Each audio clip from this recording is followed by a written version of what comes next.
వచ్చేసా ఒరే ఒరే ఒరే ఒరే ఒరే ఇన్ని రోజులు మా తేజ కొడితే తలనొప్పి అనుకున్నామా మా పిల్ల బ్యాచ్ కూడా తయారయ్యారా స్వామి. ఎప్పుడు చూసినా తేజ కోసమేనా, మా కోసం ఏం చేయవా అన్నా అని అన్నారు మామ. మేము బొంగులో మూతి పెట్టామన్నా. ఒరే ఒరే మీ బొంగులో మూతి నేను చూడలేను, కానీ మీకేం కావాలో చెప్పండి రా. మాకు చికెన్ ఫ్రై కావాలి, కానీ పొయ్యి మీద కాల్చకూడదు అన్నారు మామ. ఇంకెక్కడ కాల్చమంటారా నాయన, మీ కిందుండే గిలక్క కట్టి కాల్చమంటారా ఏంది, భూమిలో పెట్టి కాల్చాలన్నా. అరే రే పెద్ద సమస్య వచ్చి పడింది కదా మామ. సర్లే కానీ రా, మాటిచ్చాక తప్పదా, భూమిలో అయినా ఆకాశంలో అయినా చెయ్యాలి కదా. ఇంతకీ మీరు పిల్లలా పిడుగులు రా నాయన, ఇంత పెద్ద ఫిట్టింగ్ పెట్టారు. సరే ముందు అరిటాకులు కోసుకొని రండ్రా అంటే అరిటాకులు కోసం పోయి ఇంటి ఓనర్లే వెనకేసుకొచ్చేసినారు మామ. మేము కూడేసుకొని తినాల్సిన అరిటాకుని వీళ్ళు ఎత్తుకొచ్చేసారా మొండ మోపిన బట్ట అని తిట్టింది మామ. సర్లే నేను తెలివైన కదా, ఓ అరిటాకులు ఓలికే చేసిన మామ. చూశారు కదా మామ నా తెలివి ఎట్టుందో. మళ్ళీ మా పిల్లకాయల దగ్గర డబ్బులు ఇచ్చి మార్కెట్ కు పోయి అరిటాకులు కొనుక్కొని రండ్రా అని భద్రం చెప్పి పంపిస్తే వాళ్ళు ఎట్ట తిరిగి వచ్చారో తెలుసా మామ. భద్రంగానే తిరిగి వచ్చారు మామ. అరిటాకు వచ్చిన తర్వాత అసలు పని స్టార్ట్ అయింది మామ. తెచ్చిన అరిటాకుని సాపేసినట్టు కిందేసి కైమా చేసిన ముక్కను ఆకు మీదేసి ఆ ముక్క మీద కావాల్సిన పదార్థాలన్నీ సల్లేసి పోసేసి అల్యూమినియం పేపర్ చుట్టేసి ఒరే ఒరే ఒరే ఒరే నీ సోదాపురా నాయన.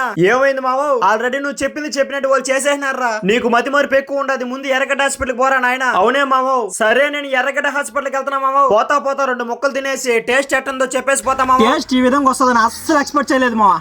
టేస్ట్ మాత్రం నెక్స్ట్ లెవెల్ ఉంది, ర్యాంప్ అంతే. నెక్స్ట్ ఏం ఐటమ్ చేయమంటారు ఒక్క కమెంట్ చేయండి మావా. పోతా పుర్ర చేత్తో లైక్ మీద ఒక దెబ్బేసిపోండి మావో. సరే నేను ఎర్రగడ్డ హాస్పిటల్ కి పోతున్నా, ఉంటా మావా. బాయ్ టాటా.